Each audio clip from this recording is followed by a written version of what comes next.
It is my experience that healing relationships is at the core of all of our opportunities to grow. It's the reason why we're here.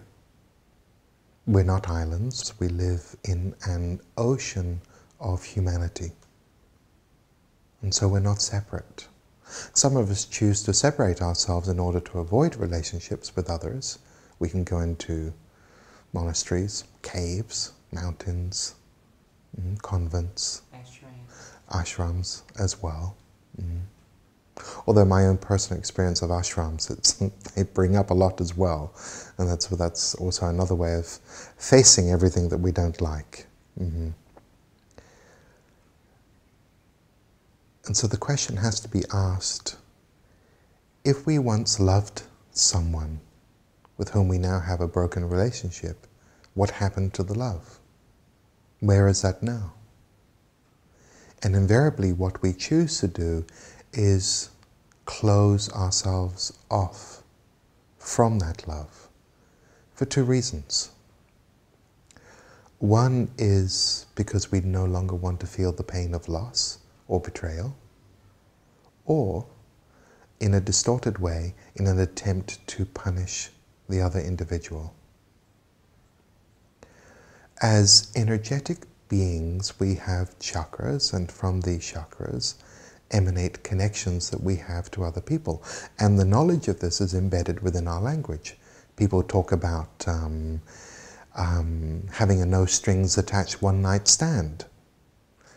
People talk about cutting the cords, etc.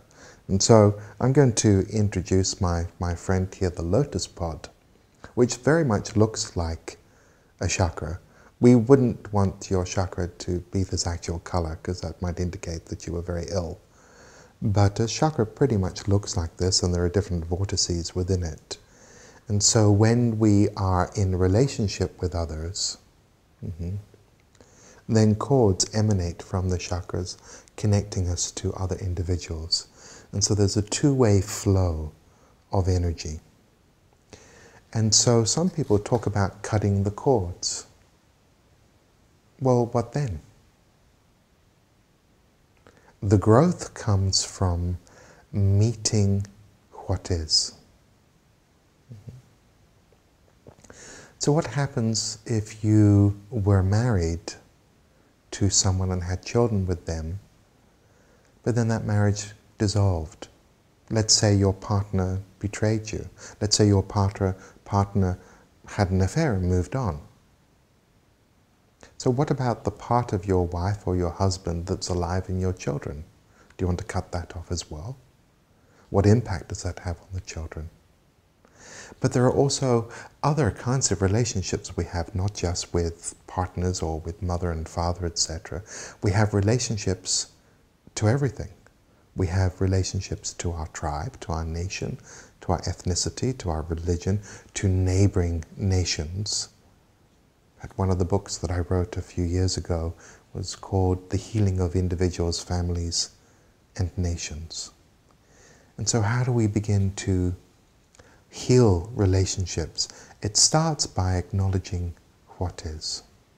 One very controversial subject is around the topic of sexual abuse, particularly when that sexual abuse has taken place within the family. Very often what happens, because we come from a punitive culture, is that even the therapists encourage the exclusion and the hatred of and the punishment of the perpetrator. And so with what I'm about to say, I'm not excluding legal actions and appropriate actions within our culture, but I'm looking at what is then the victim left with. And often what is denied is that a love existed. Love existed between the victim and the perpetrator, particularly if it's mother and son, or father and daughter, or father and son, or brother and sister, or two brothers or two sisters. Even some of that I've mentioned is beyond the scope of some people. For some people, the scope of sexual abuse is from fathers to daughters, or from men. It becomes almost inconceivable that a mother might sexually abuse her children, but it does take place. But that's not really what I'm talking about here. But what I'm talking about, what happens to the love?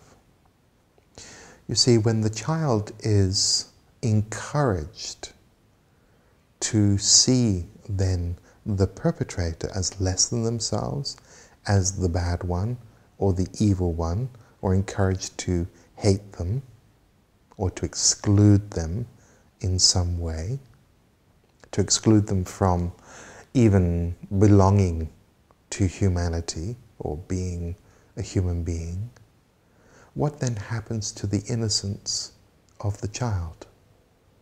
It is lost forever. And so when I've worked with individuals who've had this horrendous experience, horrible experience, it's a full acknowledgement of that, that which should not have happened, but it did happen.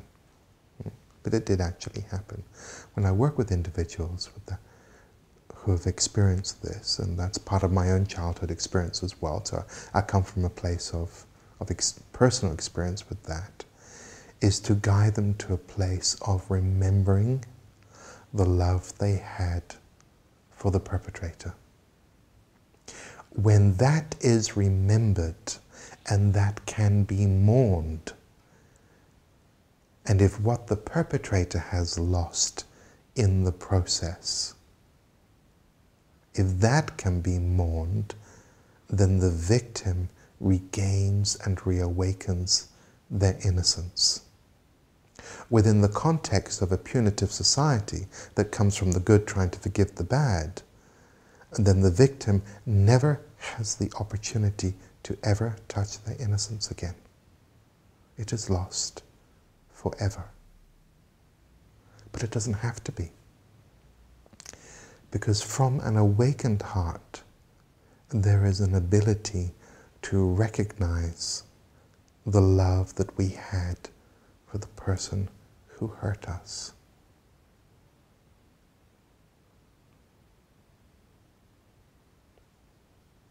That can be very challenging, because all of society says the person that hurt us needs to be punished. They're a bad person. They're not worthy of our love. But I'm not concerned about them for the moment. I'm concerned about you, the victim. I'm concerned about my own heart. So what happens if I cut myself off from the love that I had and have for my perpetrator?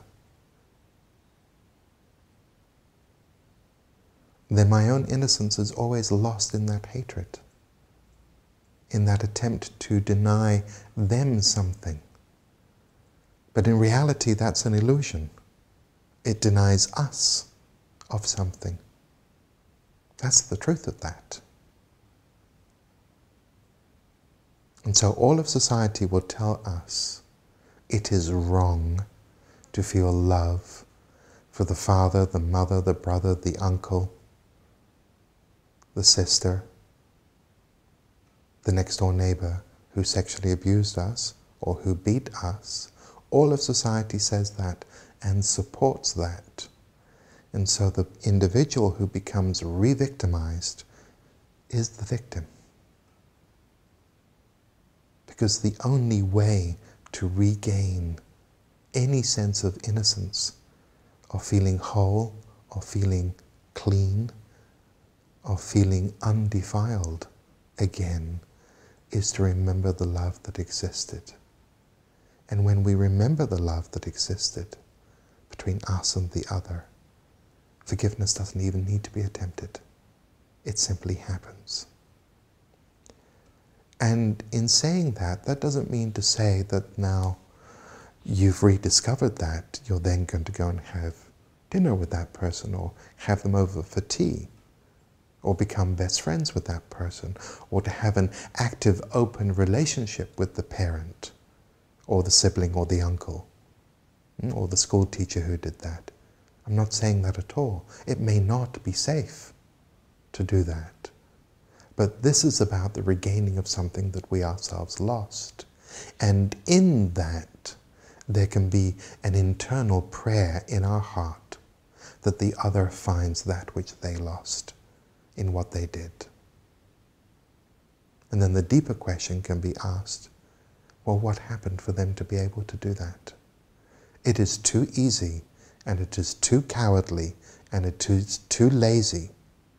It is cowardly and lazy to say, well, they're just a bad person. Because we can do that so easily.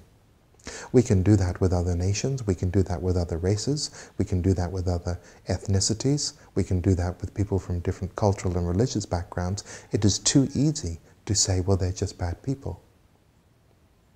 And so I'm here to challenge that and say, well, if you just want to say that that person's just a bad person, then nothing on this planet will ever change. Many people who are chasers of the light, acclaimed spiritual people,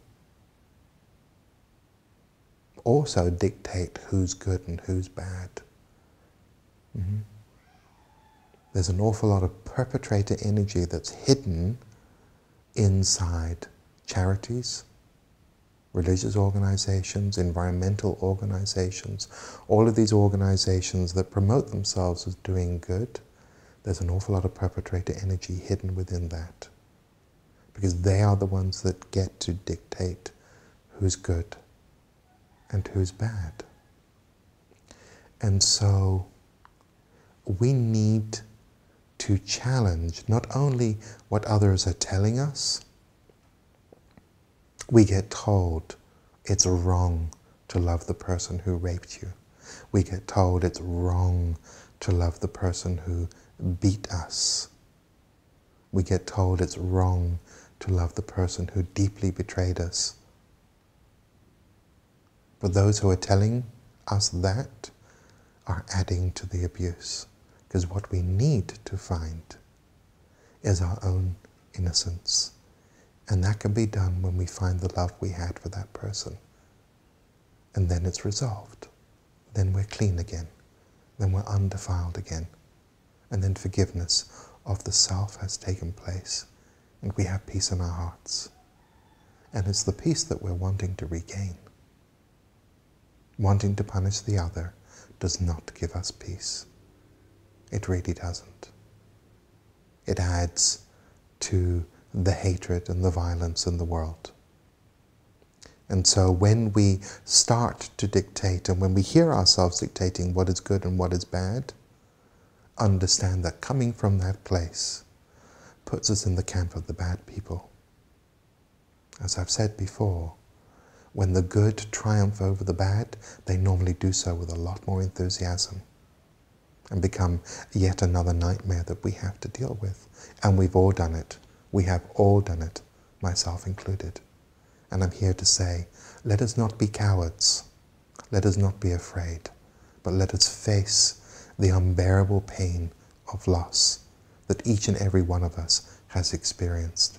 And let us look through the eyes of that loss and see exactly what the other has also lost and find compassion within that. But don't create an image out of it, because when we try to be compassionate, we're often being patronizing, and that doesn't work. And so truth and simplicity from an awakened heart, that's what heals individuals, families, and nations.